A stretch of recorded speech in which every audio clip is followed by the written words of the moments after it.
जम्मू कश्मीर के राजौरी में शहीद हुए कर्णप्रयाग के जवान रुचिन रावत का पार्थिव शरीर उनके गांव कुंडीगाड़ मल्ली पहुंचा। सेना के जवान के पार्थिव शरीर को लेकर जब पहुंचे तो जयकारे लगने लगे। देवभूमि ने अपने एक होनहार बेटे को खोया है, इसीलिए पूरे इलाके में शोक की तो लहर है, लेकिन गर्व है। रुचिन रावत पर सैन्य सम्मान के साथ उन्हें अंतिम विदाई दी गई। कुंडीगाड़ घाट पर रुचिन अंतिम विदाई रखी गई। पूरे गांव वाले साथ नजर आए।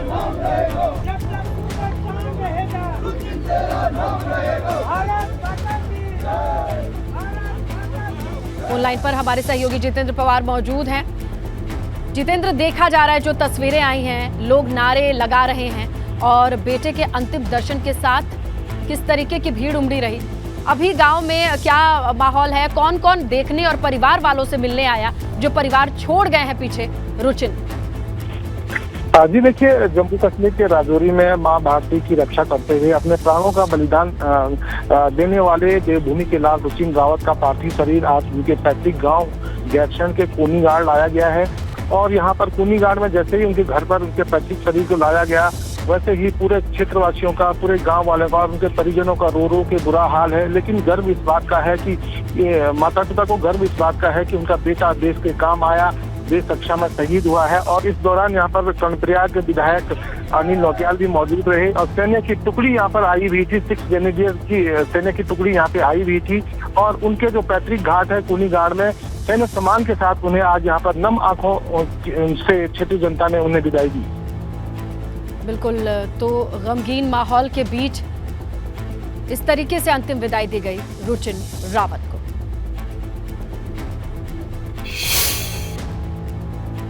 गैरसैंण के कुंडीगाड़ मल्ली गांव के निवासी रुचिन रावत जम्मू कश्मीर में आतंकियों से हुई मुठभेड़ में शहीद हो गए। उनके शहीद होने की सूचना से कुंडीगाड़ सहित पूरे गैरसैंण क्षेत्र में शोक की लहर है।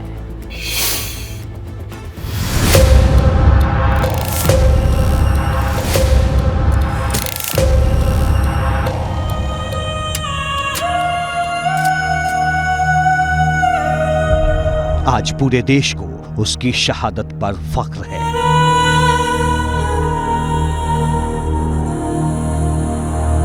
देवभूमि के इस लाल की शहादत को कभी भुलाया नहीं जा सकेगा। जम्मू कश्मीर के राजौरी में आतंकियों से हुई मुठभेड़ में उत्तराखंड के रुचिन रावत शहीद हो गए। शहीद का पार्थिव शरीर उत्तराखंड पहुंचा तो सीएम पुष्कर सिंह धामी ने श्रद्धांजलि दी। मुख्यमंत्री धामी ने कहा कि शहीद रुचिन रावत की शहादत को देश के साथ उत्तराखंड हमेशा याद रखेगा। दो पार्थिव शरीर यहाँ पहुँचे हैं।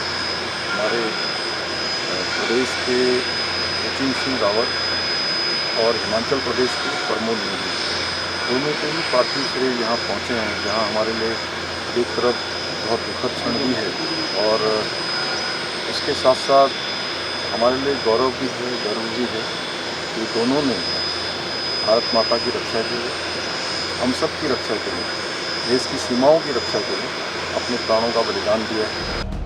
रुचिन रावत 2013 में सेना का हिस्सा बने थे। वो अपने परिवार के साथ जम्मू कश्मीर के उधमपुर में रहते थे, लेकिन उनके माता पिता गैरसैंण में रह रहे थे। सब लोगों के लिए बहुत ही दुखित कर देने वाला एक घटना घटी है।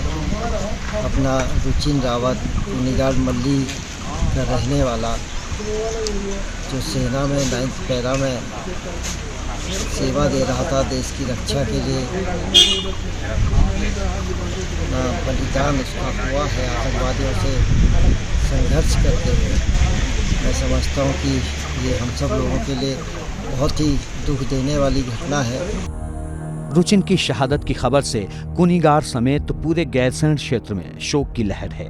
देवभूमि ने एक बहादुर बेटा खो दिया है, इसलिए हर आंख नम है। एबीपी गंगा के लिए कर्णप्रयाग से जितेंद्र पवार की रिपोर्ट।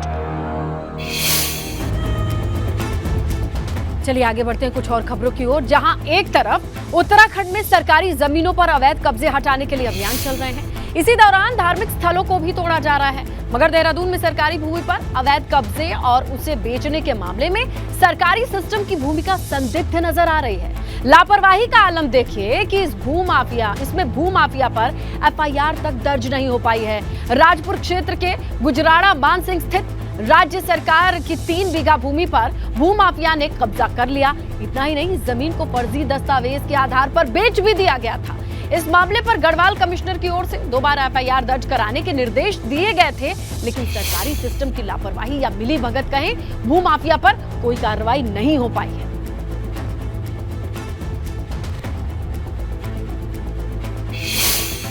ये पत्र अभी मुझे भी रिसीव हुआ है। मैं अभी इसकी दिखवाती हूँ कि क्या कारणवश इस पर आगे कोई कार्रवाई नहीं हुई और नियमानुसार जो भी कार्रवाई इसमें तत्काल की जानी है मेरे द्वारा की जाएगी। नहीं, मैं इसकी पूरी जांच करूँगी और जो जिसके अगेंस्ट जो कार्रवाई होगी तत्काल की जाएगी। प्रदेश में अवैध अतिक्रमण को हटाने के लिए सरकार की ओर से भले ही एक बड़ा अभियान चल रहा हो, लेकिन सरकारी सिस्टम की लापरवाही के चलते सरकारी भूमि पर ही हुए अतिक्रमण पर कार्रवाई आगे नहीं बढ़ पाई।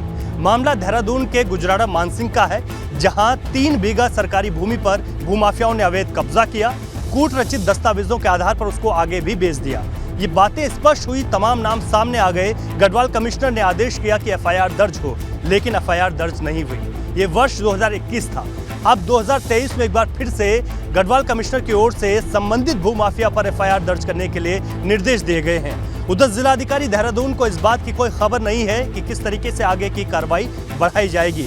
जब उनसे सवाल किया गया तो उन्होंने कहा कि एफआईआर दर्ज क्यों नहीं हुई, इसके पूरे कारणों की जांच की जाएगी। लेकिन सरकारी सिस्टम का फेलियर ये रहा कि सरकारी भूमि पर ही भूमाफियाओं ने अवैध कब्जा किया, लेकिन 3 साल बीत गए, कोई एफआईआर तक दर्ज नहीं हुई और कोई कार्रवाई आगे नहीं बढ़ पाई। सहयोगी क्रिस्टोफर लॉरेंस के साथ रवि कैंथुरा, एबीपी गंगा, देहरादून।